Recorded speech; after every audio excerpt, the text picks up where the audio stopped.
લક્ષ્ય ન્યૂઝ, એક નજર, એક લક્ષ્ય. ચુડાના ભાણેજડા ગામે નવનિર્મિત શિવ મંદિરમાં ત્રિદિવસીય પ્રાણ પ્રતિષ્ઠા મહોત્સવ યોજાયો.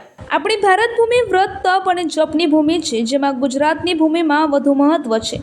ત્યારે સુરેન્દ્રનગરના ચુડા તાલુકાના ભાણેજડા ગામે ગામ લોકો દ્વારા નવનિર્માણ પામેલું શિવ મંદિરમાં ભગવાન શિવજી તથા એમના ગણની ત્રિદિવસીય મૂર્તિ પ્રાણ પ્રતિષ્ઠા મહોત્સવ યોજાયો હતો, જેમાં વિદ્વાન શાસ્ત્રીઓ દ્વારા મંત્રોચ્ચાર સાથે હોમાત્મક યજ્ઞ કરવામાં આવ્યો હતો. આ યજ્ઞમાં સોજોડે અનેક દંપતીઓ દ્વારા હોમાત્મક યજ્ઞમાં બેસી લાભ લીધો હતો. ત્રિદિવસીય પ્રાણ પ્રતિષ્ઠા મહોત્સવમાં હેમાદ્રી યજ્ઞ, ગણેશ પૂજન, સ્થાપિત દેવ પૂજા તથા નગરયાત્રા, જલયાત્રા, પ્રાણ પ્રતિષ્ઠા તથા મહાઆરતીનું આયોજન કરવામાં આવ્યું હતું.